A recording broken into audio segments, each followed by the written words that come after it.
concern with all aspects of Planned Parenthood, its global implications, and its role as a vehicle for social development. The International Planned Parenthood Federation believes that the United Nations Conference on Human Settlements must firmly recognize the total relationship between environment and population. There is little doubt that this relationship exists, however difficult it may be to give it a coefficient, and that, particularly as development proceeds, the more people there are, the more pollution, environmental degradation, and resource depletion there will be, unless man continually uses his ingenuity and technology wisely. The legacy of past population growth is such that even if the replacement size family, that is, a net reproduction rate of unity, is realized for the world as a whole by the end of this century, the population then will be 60% larger at 5.8 billion and will not stabilize until the end of the next century, at which time it will be 8.2 billion or 225% its present size. If the developed world reaches a net reproduction rate of unity only in the year 2000 and the developing world in the year 2040, the world population will stabilize at 15.5 billion people, or well over 4 times its present size. It is necessary for organizations like the International Planned Parenthood Federation to identify the role that population and family planning activities can play in the improvement of living conditions of established settlements and the prevention of poor lifestyles in new ones. It is clear that migrants in towns practice family planning less effectively than those who are better established. Abortion and unwanted births are more frequent among migrant girls than among those in more settled communities. Migrant populations need special attention and cannot be assumed to utilize town services simply because these are available and geographically near. Social distance is more important in these circumstances. Many professions and international agencies are well aware of the need to plan special programs for such populations. The International Planned Parenthood Federation recognizes that family planning is not a substitute for improvements in other health-related social and economic factors such as potable water, balanced diet, housing, health services, information, and education. But it remains a fundamental part of any program to improve the health of women and children and consequently of the whole family. It is fundamental also to any effort to raise the standard of living to the point where planning in general becomes part of the process of living. Human settlements are for people, both as communities and as individuals. Popular participation is an essential ingredient for ensuring that priority is given to fundamental human needs if there is to be effective improvement in the quality of life. There is sufficient documentation on the failure of projects which lack public involvement. Such efforts are apt to be resented, if not fully understood, or if they are inappropriate to the perceived needs of the community itself.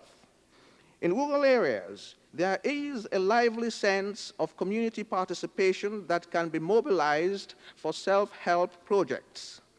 The training of school leavers in matters of health, agriculture, nutrition, and family planning may provide a cadre of community extension agents at little cost.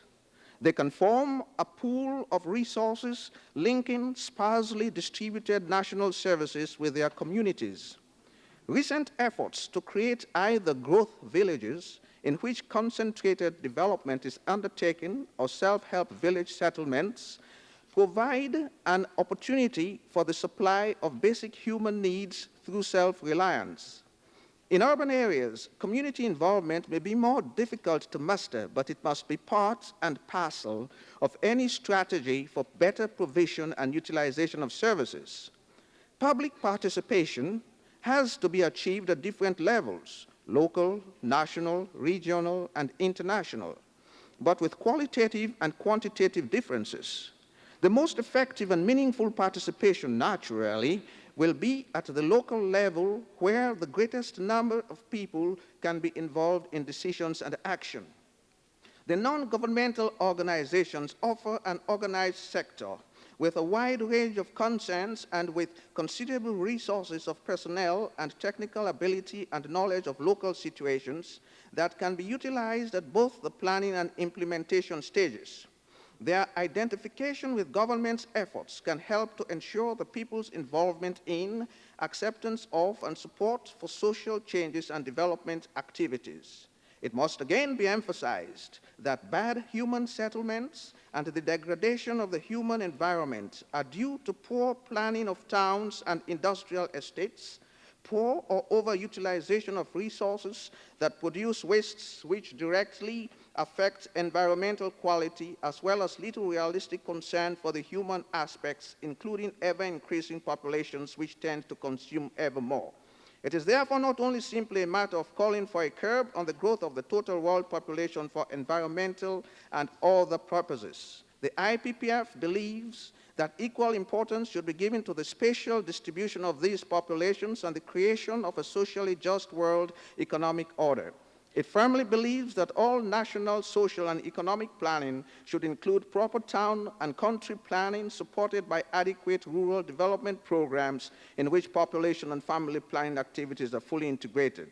Mr. President, the International Planned Parenthood Federation extends its warmest felicitations to the Secretary General of the United Nations, to the Secretary General of Habitat and his colleagues, and to the delegates who are here assembled, and is grateful for the opportunity to present this statement. The IPPF earnestly hopes that its contribution will lend itself positively to a meaningful realization of the objectives of this conference in the domain of human settlements. Finally, the International Planned Parenthood Federation is indebted to the host country, Canada, for her hospitality and industry in making this conference on human settlements a worthwhile event.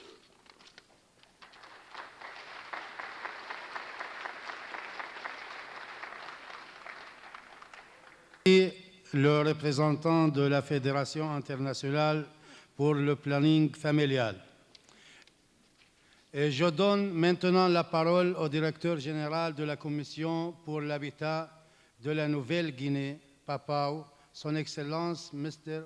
Paul Jafflom.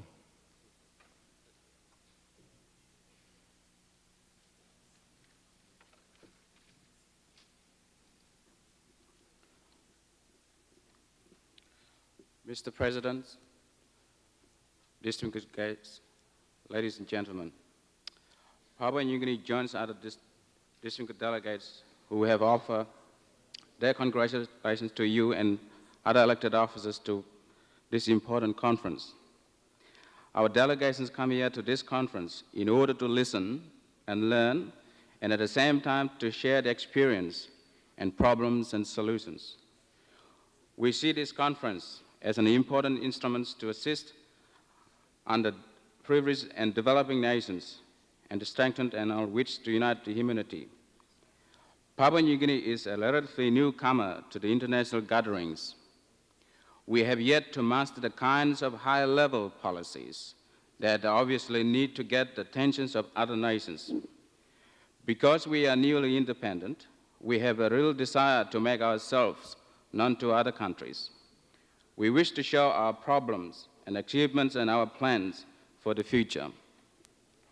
But before doing this, I would like to provide a brief background of our country. Papua New Guinea has a total landmass of 474,000 square kilometers, including many small islands. It has a tropical climate and it's rich in natural resources, such as copra, forests, fish, and water resources. Our populations from 1971 census was 2.5 million. 89% of our people live in the rural areas and 11% in the towns.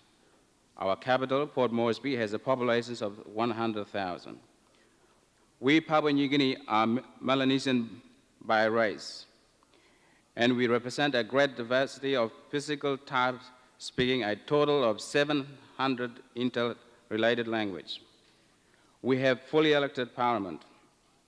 The constitutions for the independent state was legislated prior to the independence, and it concludes provisions for establishment of decentralized systems province government. This province was made in order to bring the task of the government decision-making in the hands of the people.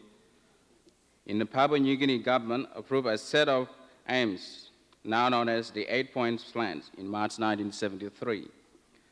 These aims highlight the urgent need for equal distributions of benefits, decentralizations, rural improvement, and self-reliance. Our economy is sharply divided into a subsistence sector and a monetary sector. Production in subsistence sector relies on the traditional forms of organizations and produce most of the nation's external needs. It's continued to function with only a marginal dependence on external economy. Many Papua New Guineans, however, desire to increase their access to a range of goods and services which are generated by a relatively new cash economy. It is the growth of this part of the economy that is highly subject to external influence. We have a complex land tenure system. Our government is aware of the degree of emotional attachment that we have to our land and our national environment. The government has felt it is necessary to lease the land from the people rather than purchasing of it. This approach limits the degree of land speculations and at the same time puts the government in a better position to manage the land on behalf of the people. We in Papua New Guinea are facing an enormous problem that are part and parcel of ongoing transformation of our society. Our nation's population has doubled in the last 3 decades. If we are to avoid the explosive growth in our urban populations, planning should proceed on the basis of providing opportunities at least 1 million additional members of the rural workforce over the 20 years. Our rural cocoa and copra producers are receiving far less for their products today than 2 years ago. Our export prospects of the next 3 years to 5 years are uncertain. So our cash croppers will export to the future price fluctuations and available income. Since for many rural people export crops for the most important sources of cash, this kind of price fluctuation poses a serious problem. Another important factor influencing the rural people is that the most goods and services purchased from cash income are imported. Sharply rising prices due to the world inflations combined with declining the export prices have further lowered the real value of the rural incomes. Our nation is currently heavily dependent on foreign enterprises. Domestic sources of funds in future will not be sufficient to finance the need investment for maintaining economic growth at last equal to the rapid growth populations. We will therefore rely on more foreign investment. In addition to higher incomes and government revenue, foreign investment will no doubt result in an even higher foreign ownership of our already dependent economy. The government, through the National Development Investment Authority, is attempting to ensure that foreign investment conform a national priority as set in our national goals and the directive principle.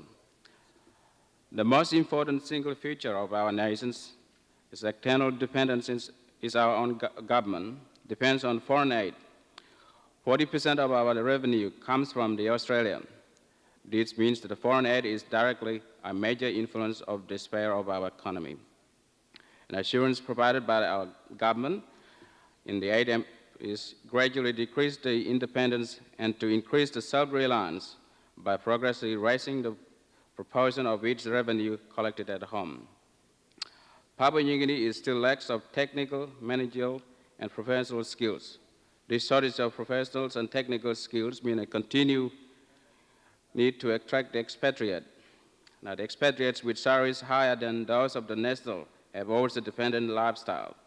The difference have been and will continue to be sources of tension, and especially undesirable consequence is the possibility that Papua New Guinea may wish to imitate the Western lifestyle. This could involve heavy reliance on imported capital investment goods, and such will contrary to the national goals of our aims.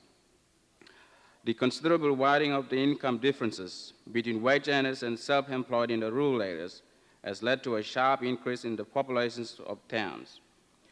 Urban growth has been associated with the increase of proportions of urban workforce being unable to find wage employment. The experience of other countries suggested that the likely slow growth of wage employment over the next 2 or 3 years and the reduced opportunities in the urban areas will not themselves reduce the migration to towns. Planning over the next 5 years must cater a continuing growth of towns, given the pattern of migration established over the past decade. In the field of education, there is a strong popular demand for additional schools in the rural areas of previously disadvantaged provinces. Educational planning must take into account the fact that most of the persons will expect a wage of employment.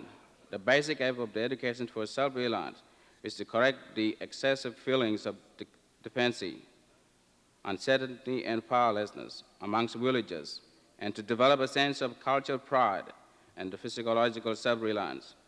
It's aimed to focus the base of the human growth and the human development back into the village and back into the people. It followed that it must be essentially a process of community self-education. The people, although aided by the external inputs, must be their own educators. Only in such will be the customs and traditions of the people be interpreted to meet their needs and aspirations. All current settlement policies and strategies must be developed in the light of our aims of the equal distributions and benefits, decentralizations, rural improvement, and self-reliance priority amongst all aims given by our government to improve all the rural areas. Increasing efforts are being made to redress the existing economic imbalance between rural and urban areas. The present social trends will lead to the economic dependence on inequalities. It will take the several years before the necessary redirection takes hold and the rural development program becomes effective. Our government has involved the National Housing Plan through the Housing Commissions, which is designed to assist the housing need in the urban and the rural areas. The Housing Commission is presently carrying out policy on self-help housing to seize the problem of squatter settlements. Our rural development program will be fully consistent with the long-term proposal underlined by our 8 aims. Equal distributions of limited, increasing range of goods and services to populations. Because of the restricted limit of growth of government expenditure, our people can no longer rely on the government to raise the living standard. Any substantial expense in the range of goods and services available to the majority of our people will have to be generated by their own productions and sale of goods for cash. Select government activities that are of particular importance in the strategy of expanding the income earning opportunities through the rural areas and already been identified. Rich productions and technology is linked into the kind of self-education described earlier. The goal would be to equip the people to promote, diversify, and to build the subsistence base of agriculture and animal productions. A key aim here would be to enable the villages to a self-sufficiency in the basic food requirements. A possible development in this line would be the village-based processing, and important external inputs would be appropriate technology for cash need. The increase of village-based productions and the marketing of it would be necessary auxiliary activities would encourage in the first instance. More generally, there should be a reorientation of agriculture extension away from the cash cropping mechanisms and individual enterprises towards the subsistence production, the use of the small-scale technology and group enterprises. The government of Papua New Guinea sees no need to import into our new nation technology that are likely to prove the costly economic, social, or environment terms We would also strongly urge to this conference that the world should carefully, before it plunge our heads to develop this large-scale power system based on the nuclear energy. We in the South Pacific are of the view that nuclear energies in any form will have to part in our future. We do not believe that it can be proven to be safe. We strongly urge countries to invest the same kind of funds into energy sources such as solar, wind, and water power in the next decade, as they have done on the nuclear powers in the last. We would like to think that most of our problems are also the problems of other developing nations. The initiative of the people must be mobilized to take the most task of the saving of the self-reliant nations out of the independence colony. Our government believes that the decentralization of decision-making is essential. Matters of local concerns should be regulated by local leaders, and local involvement in decision-making of government is essential. To develop an appreciation of the finite resources of the nations and subsequent need to take local initiative for improvement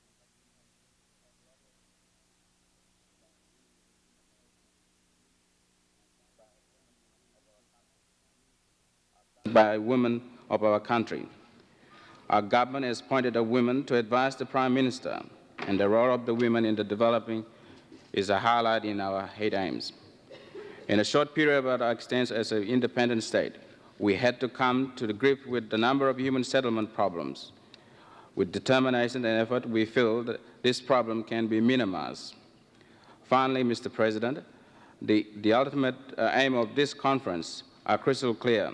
The approach used to reach this aim will vary from nations to nations and depending on culture, geography, and system of organizations. Development is not a linear process. Departure points are not always the same. Objectives can be reached by the system of international and the national corporations and the solidarity. Papua New Guinea will play an active role in this endeavor, and mankind endeavor to develop in a peaceful, sane, and ecological sound environment. Thank you, Mr. Chairman.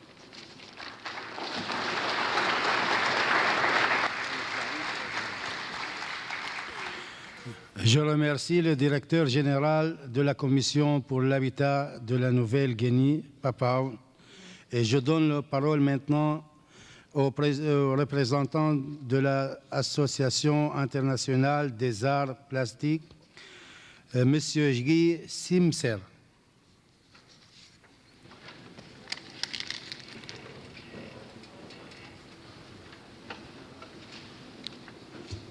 Mr. President, Mr. Secretary General, Your Excellencies, distinguished delegates, ladies and gentlemen, it is my privilege and honor to present to this distinguished gathering, in the name of the International Association of Art and 9 other non-governmental organizations, the Niboro Declaration on the Environment and the Visual Arts. The accredited representatives of these international non-governmental organizations, together with some town planners, educationists, artists, and designers invited as individual experts, gathered at Niboro near Warsaw, Poland, September 12 to 16, 1975, in a symposium called for by the 7th Congress of the International Association of Art. The theme which they discussed was Environment and the Visual Arts. These organizations share a pressing concern to see certain visual and spatial standards upheld as a matter of principle in the environment. The application of these standards must be the rule, so these international organizations believe, whenever human settlements are being founded, modified, maintained, or developed. Petition to the honorable delegates of all participating states to take the following views into consideration. 1, man the environment maker. Man creates his own environment and the substance of his culture. He can only find a social, personal, and cultural balance in an environment which he has helped to fashion. It follows that no authority, however enlightened, should impose its own solutions to housing problems. It should always, instead, seek to place at the disposal of different communities the administrative structures, equipment, and materials which will enable each in his own fashion and according to his own taste to create its own environment. An environment thus created will be organic, personal, human in scale, and will correspond to the great diversity of cultures and the widely different needs of human communities. 2, the price of development. Development, aspired to and pursued almost everywhere as man's single hope of access to a full, creative, satisfying life, has furnished ample proof that when it oversteps reasonable limits, those which respect human scale, it simply widens the gap between privileged minorities and the majorities, which are either called upon to furnish society's labor force or, in the worst instances, end up as society's outcasts.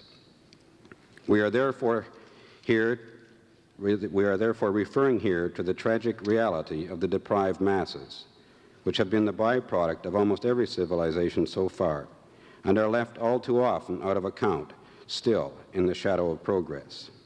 3, spatial solutions appropriate to each age and culture. It is timely to declare that many exemplary spatial solutions of the past, while deserving to be preserved as tokens of the continuity of cultures, were correct in their historical context and should not automatically be transposed to our own era. The genius of a people in any particular era is recalled by the great architectural examples of its history. It is necessary in seeking architectural solutions for the future to search conscientiously for contemporary expression of the genius of the people for whom they are proposed. Modern architectural and environmental design should be based on consultation with the people, who are the ultimate users, combining with satisfactory aesthetic standards answers to their cultural needs. By similar tokens, we consider it henceforth unacceptable for overcoming the new problems of great numbers that spatial solutions should be sought in models conceived for smaller communities. And we consider iniquitous any attempt to either impose solutions of one society for reasons such as economy or convenience to other societies. 5, international defense action for the quality of inhabited space. The signatories hereto, while fully conscious of the fundamental problems of the ecology and the numerous threats to the biosphere arising from sundry human abuses, including the overconsumption of energy, nevertheless wish to lay urgent stress on other forms of abuses which can be termed visual pollution, destructive of social life and often irreparable.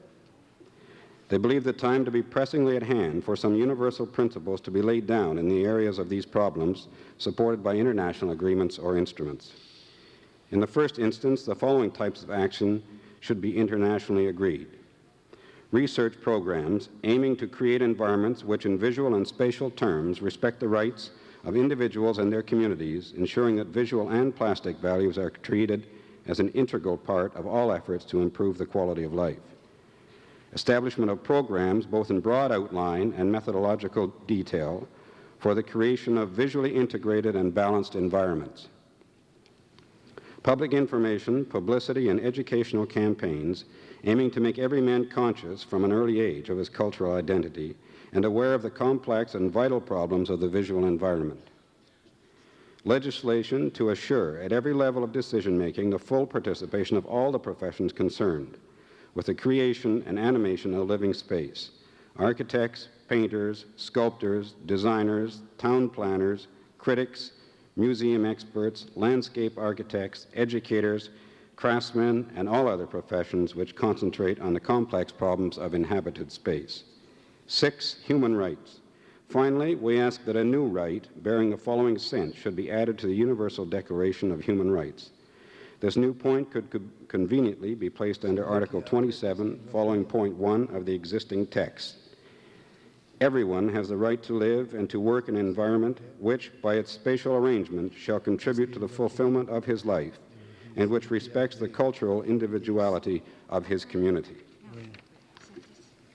This Negro Declaration is sponsored by the following international organizations: International Association of Art, International Association of Art Critics, International Council of Graphic Design Associations, International Council of Monuments and Sites, International Council of Museums, International Council of Societies of Industrial Design, International Federation of Landscape Architects, International Society for Education Through Art, International Union of Architects, and the Union of Arab Artists. Thank you, Mr. President.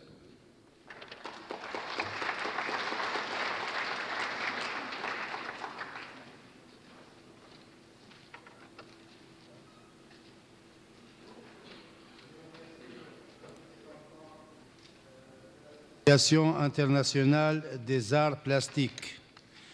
Et je donne maintenant la parole aux représentants de la conférence sur les organismes non gouvernementaux dotés du statut consultant auprès du Conseil économique et social de l'ONU, de Dr. Diane Reid.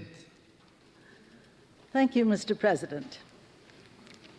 The Committee on the United Nations Decade of Women for the Conference of Non-Governmental Organizations in Consultative Status appreciates the privilege of speaking to the statement signed by 39 organizations and circulated in full to the delegates of this Habitat Conference.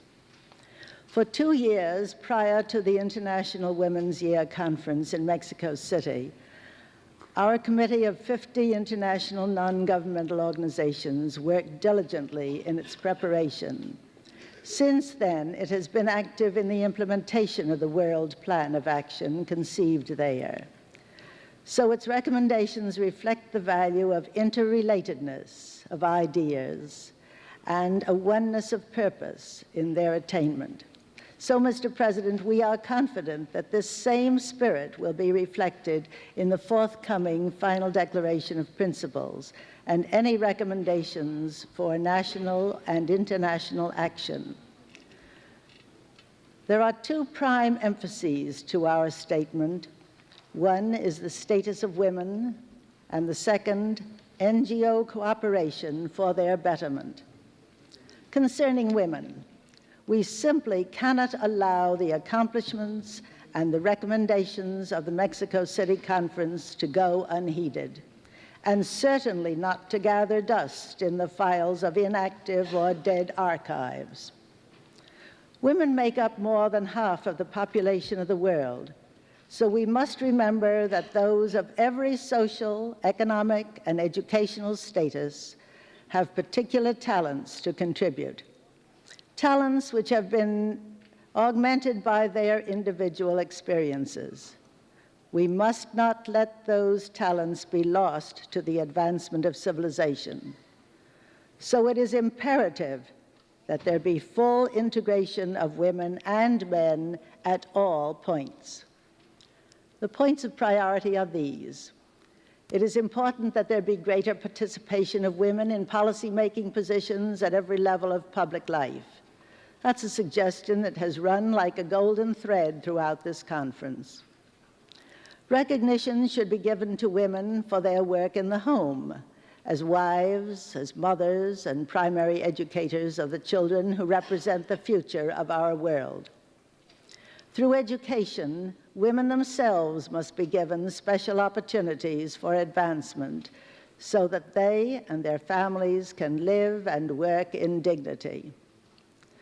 The advice and counsel of women in planning human settlements is of utmost importance, mainly in view of the experience that they have had in meeting the day-to-day problems, whether they be urban or rural.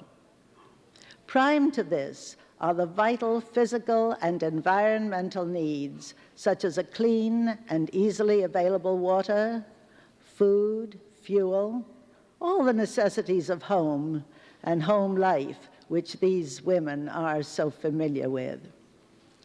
Legislative and other measures should guarantee increased provision. First, for adequate housing, school facilities, health services, and spiritual centers. Second, for the opportunities for spiritual and cultural development, as well as recreation through recreation. And third, for adequate and easily accessible community centers for women and for children. Finally, Mr. President, there is a wealth of expertise found through the combined efforts of NGOs concerning the advancement of women. So we feel strongly that we have a vital contribution to make in the implementation of any recommendations stemming from this Conference on Human Settlements. To assist in this process, the Committee on the UN Decade for Women urges that the points in our statement as distributed be given full consideration in the preparation of the final recommendations. Then, with complete dedication to those principles, we pledge our willingness to undertake through each individual organization specific actions to improve the corporate quality of life for all peoples, both urban and rural areas around the world. Thank you.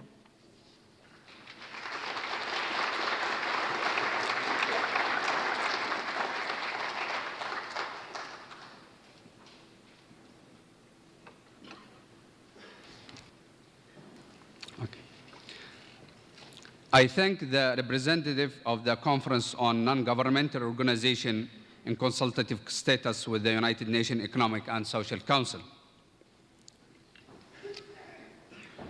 And now I give the floor to the representative of the International Union for Conservation of Nature and Natural Resources, Mr. Robert Allen.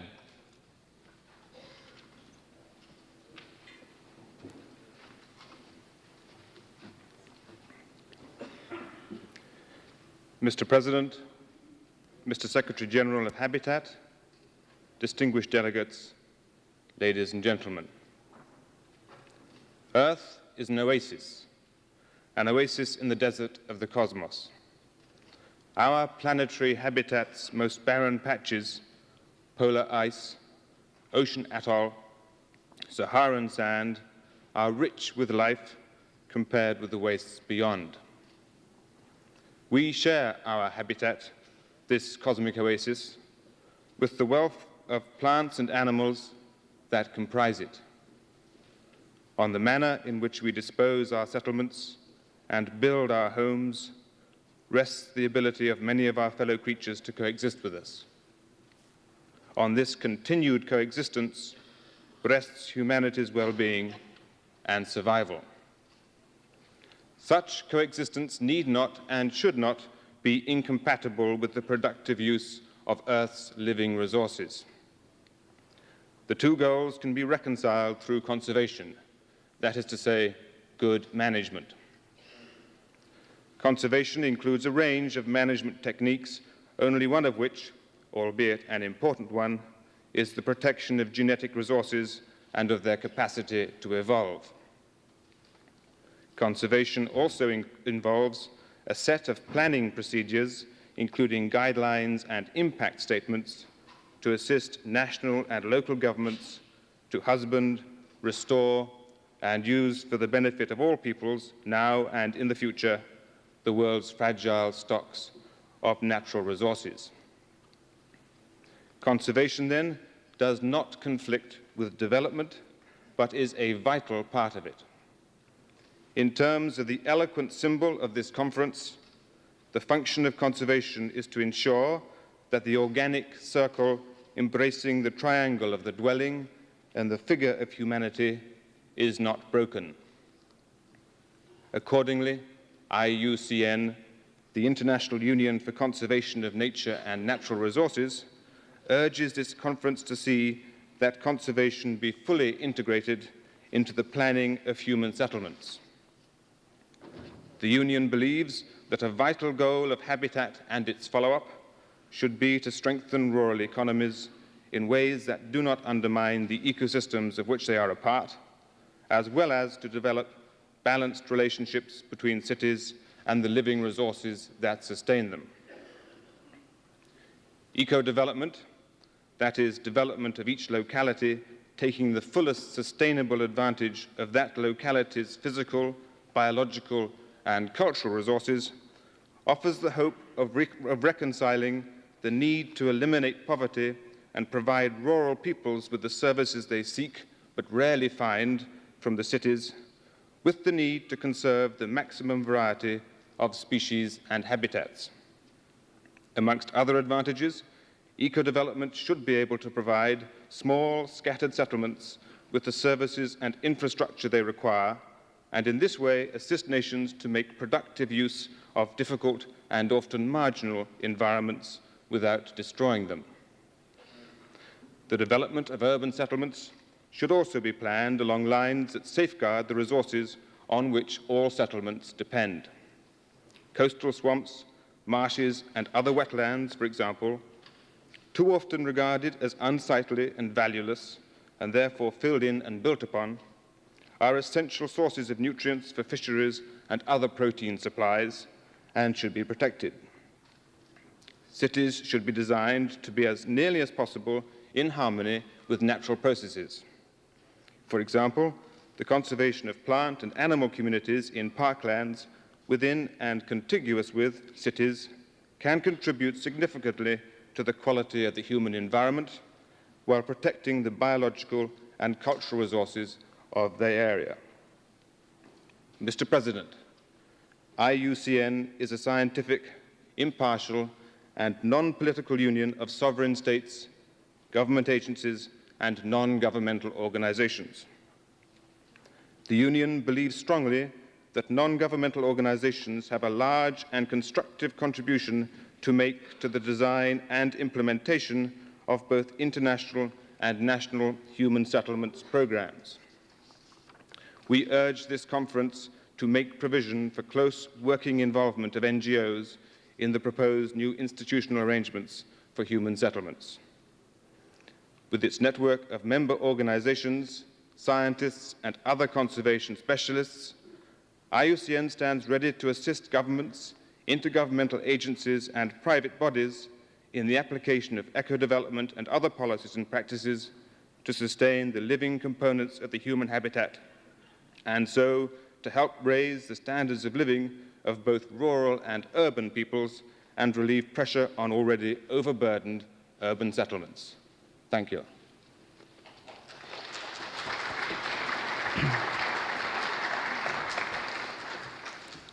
I thank the representative of the International Union for Conservation of Nature and Natural Resources.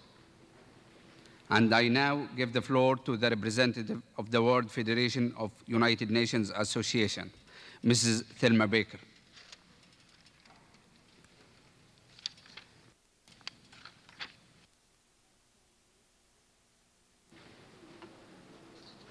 Mr. Vice President, distinguished delegates, ladies and gentlemen, the World Federation of United Nations Associations wishes to express appreciation for the opportunity to appear before this distinguished gathering to present our concerns regarding the issues before the Conference on Human Settlements. First, a word about our organization and how it functions. The internal deliberations of our organization, WAFUNA, are carried on by representatives of over 50 national United Nations associations coming from countries as diversified as the membership of the United Nations.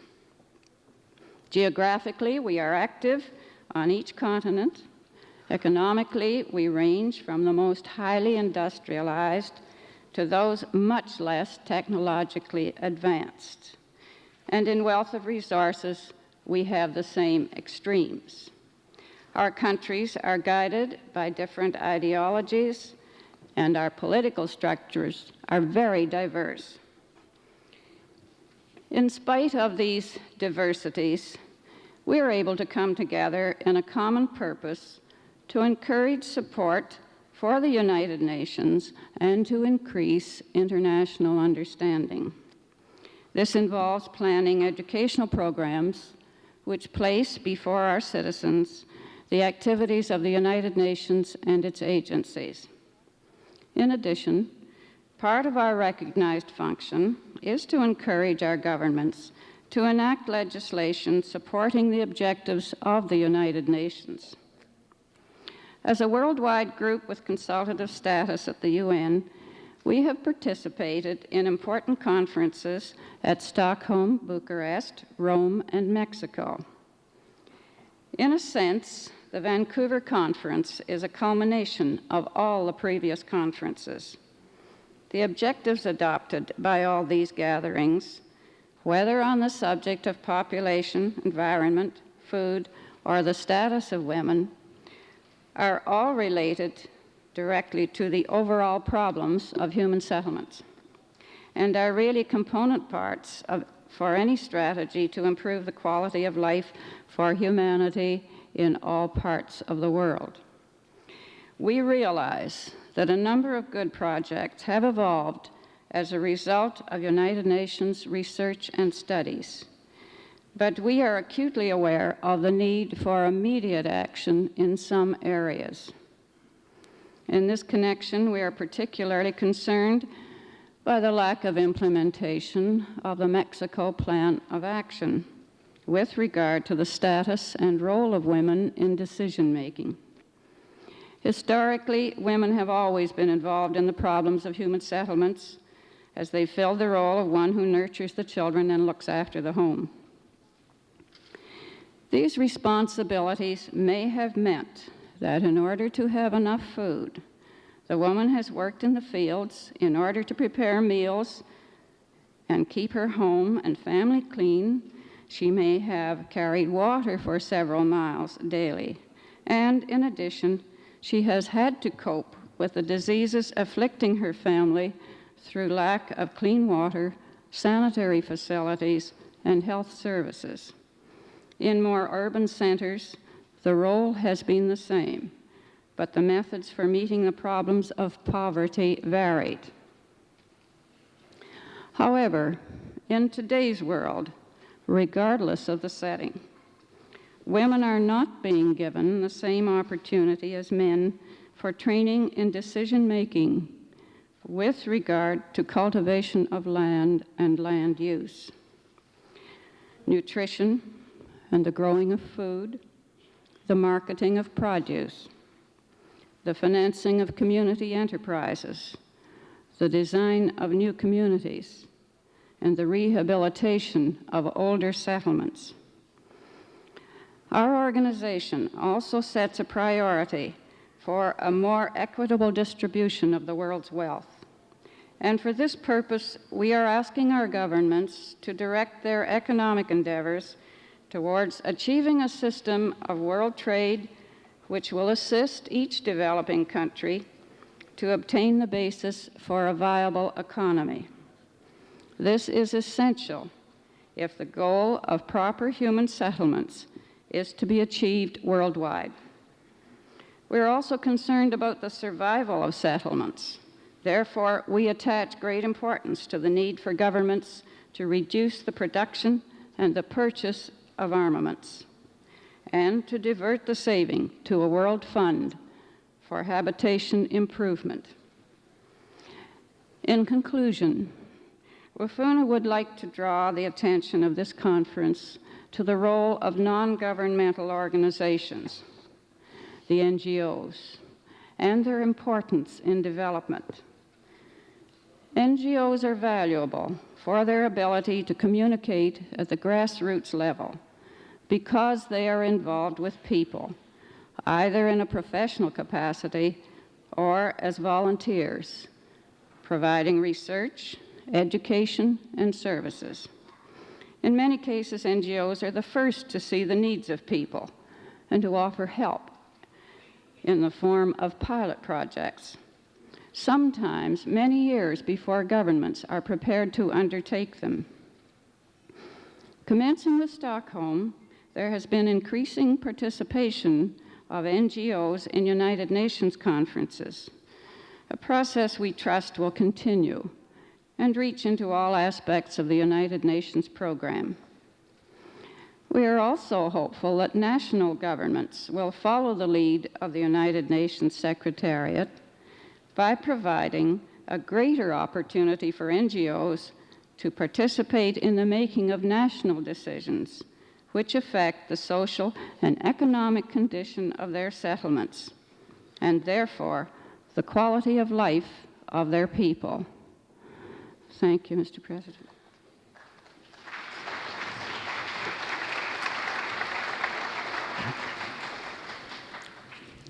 I thank Mrs. Thelma Baker, the representative of the World Federation of United Nations Associations. I now give the floor to the representative of the International Federation of Home Economics, Dr. Bonnie Morrison.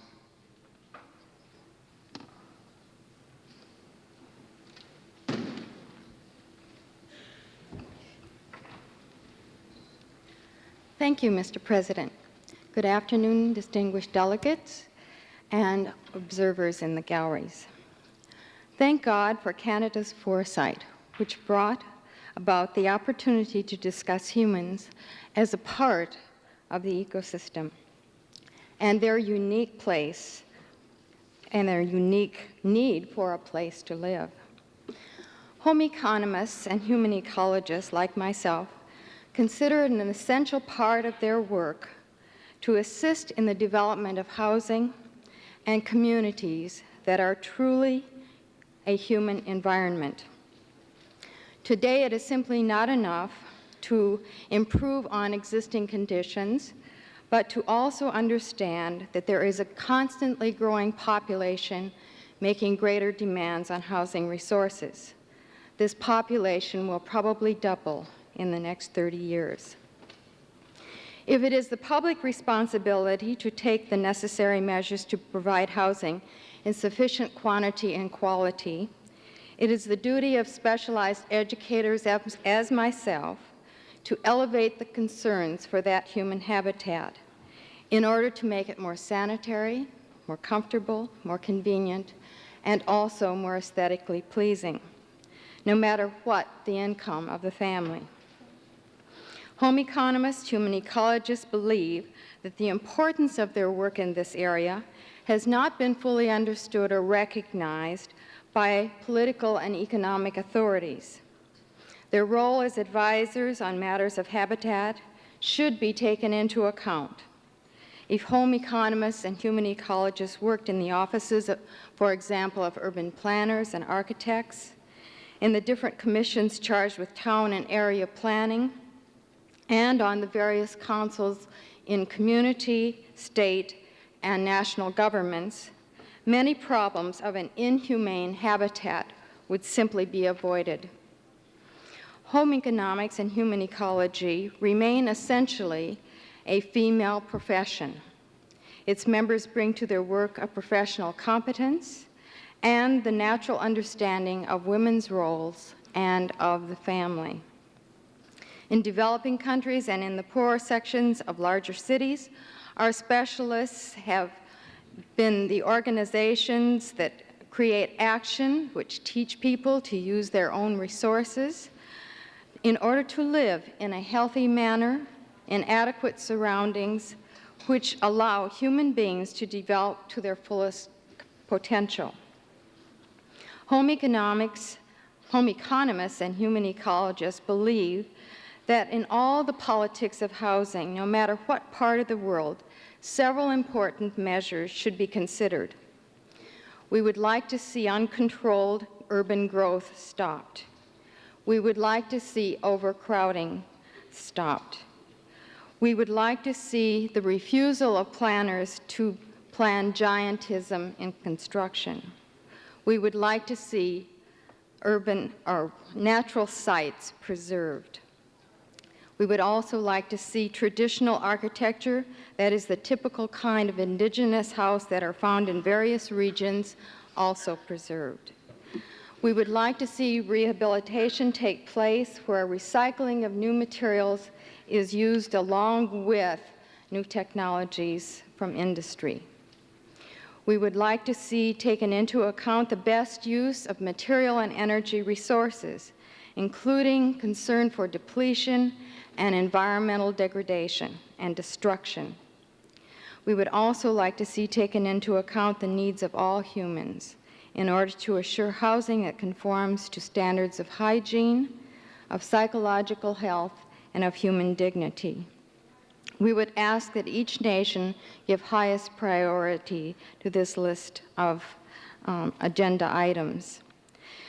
Home economists, human ecologists, for their part, reaffirm that they place themselves at the service of the human community and claim nothing except to assist to the limits of their abilities in the organization of a new world economic order which permit a better distribution of resources and, in the same token, create a better condition for all humans.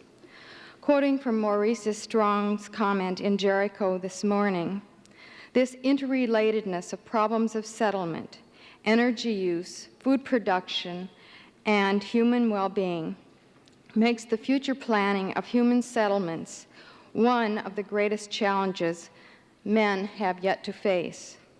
We women also ask to be involved. Thank you, Mr. President.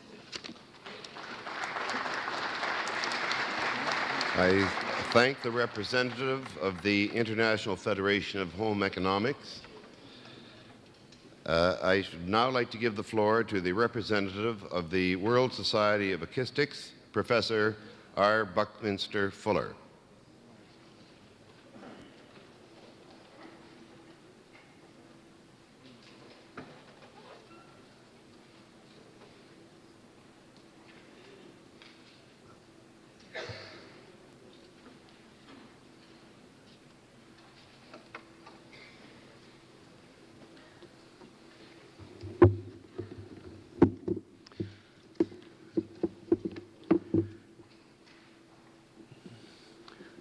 Mr. President, Mr. Secretary General, distinguished delegates,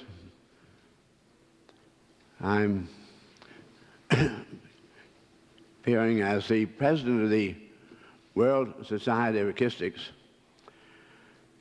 a body of 300 individuals who were very greatly privileged to be convened over a period of 12 years by Constantine Doxiadis in what he called the Delos Symposions, which he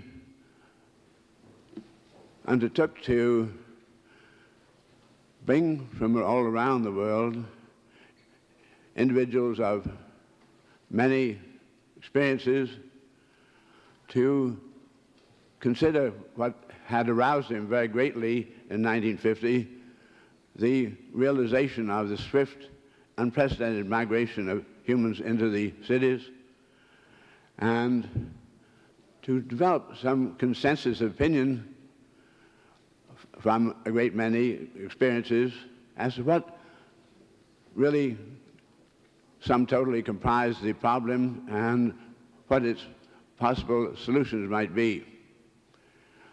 Those 10 of the Delos Symposions had resolutions formed after a week of meeting of individuals such as Barbara Ward and Margaret Mead, who have been prominent at this conference. And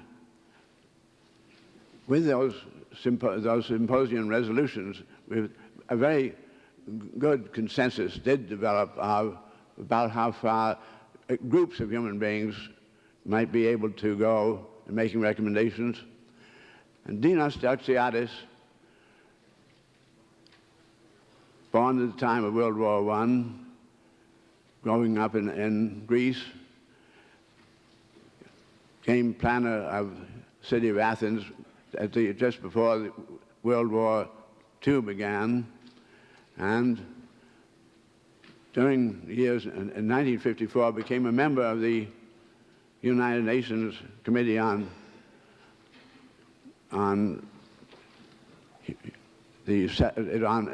planning, human planning, settlements, and he evolved in his PhD days a word, Ekistics, and he was very eager that the consequence of these convenings of human beings from around the world of considerable experience might lead to development of a science of coping effectively with human settlements, coping effectively and taking actions in relation to the conclusions.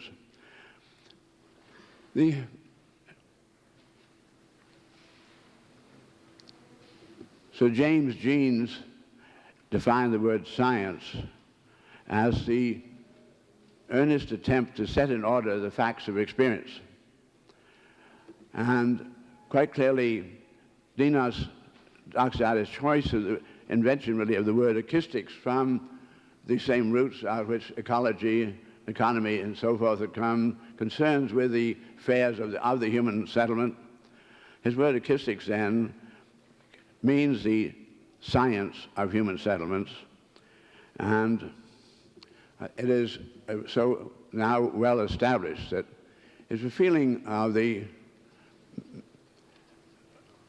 great reverence, really, to the work done by Dean Stoxiadis, that I have the mission that I have here today.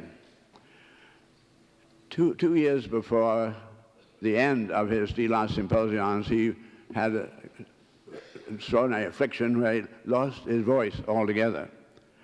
And for the last 2 years of his life, having gratification of knowing that the United Nations was going to convene this conference on habitat, on the science of human settlements, he prepared 4 volumes, embracing the whole of his scientific disciplining. And it is my very extraordinary honor to present these books to the President, and hopefully asking that a continuance of the work being so well evolved here may include a scientific committee called the Committee of Ekistics.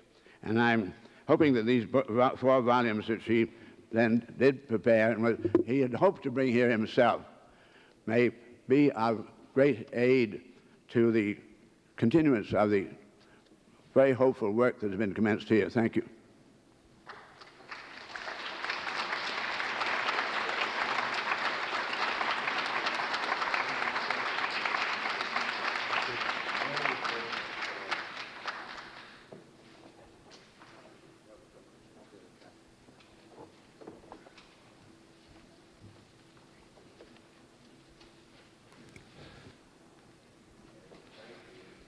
I thank the representative of the World Society of Ekistics. I've refrained from editorializing, but we're grateful for the message from this great man, this great international human being, and for